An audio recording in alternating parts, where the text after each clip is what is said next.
코로나19 신규 확진자가 110명으로 다시 세 자릿수로 증가했습니다. 특히 국내에서 발생한 환자 수만 99명으로 하루 만에 2배 가까이 급증했습니다. 이어진 기자입니다.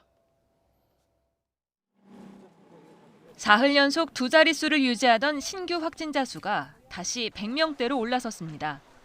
국내에서 발생한 환자 수만 99명으로 51명이었던 전날의 2배 수준입니다. 이 가운데 수도권 발생 비율이 74%로 수도권 거리두기 완화의 영향이 아니냐는 우려의 목소리가 나오고 있습니다.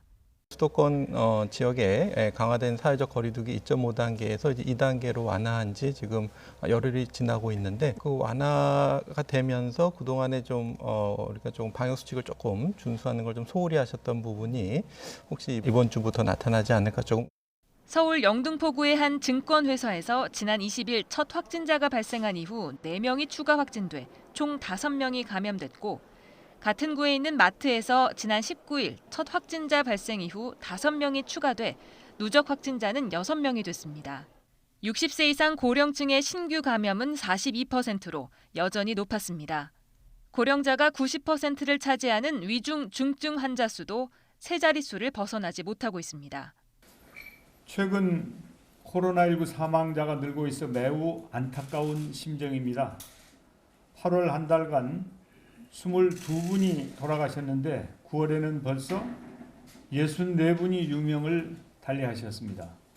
정세균 총리는 최근 사망자 대부분이 70대 이상이라며 요양시설이나 방문 판매, 설명회에 대한 각별한 대처를 당부했습니다. 보건복지부는 추석 연휴 기간에도 요양시설의 면회는 원칙적으로 금지된다고 밝혔습니다. 면회는 임종이나 가족의 해외 장기 체류 등 시급하고 예측이 불가능한 사유가 있는 경우 등에 예외적으로 허용됩니다. 이 경우에 사전 예약제를 통해서 투명 차단막이 설치된 별도의 공간이나 야외에서 대신 연휴 기간 1회 이상 의료진이 환자 상태를 가족에게 전달하고 환자와 가족이 영상통화를 하도록 할 계획입니다. YTN 이어진입니다.